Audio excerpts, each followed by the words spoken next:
सौंपी मुस्कान दोस्तों के बीच बनी एक अनूठी दोस्ती की कहानी है।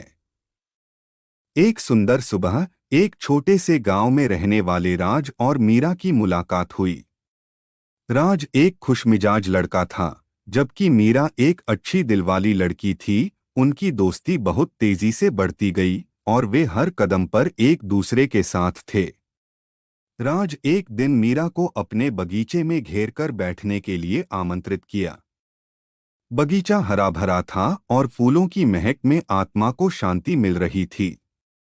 वहां बैठकर राज ने मीरा से कहा, तुम्हें यहाँ बुरा लगता है क्या? मीरा मुस्कराई और बोली, नहीं राज, यहाँ तो बहुत अच्छा लग रहा है।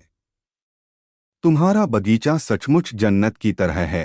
राज ने मुस्कराते हुए कहा, तुम्हारी मुस्कान मेरे बगीचे को और भी खास बना देती है। उनकी बातचीत में बिताए गए कुछ महीनों में दोनों ने एक दूसरे को अच्छे से समझा। राज को मीरा की समझ में यह आया कि उसकी दोस्ती में कुछ खास हो रहा है। एक दिन राज ने अपनी भावनाओं को बयां करते हुए कहा, मीरा, मैं तुमसे कुछ कहना चाहता हूँ। मीरा ने कुछ कहने से पहले ही उसकी आंखों में उसकी भावनाओं को पढ़ा लिया।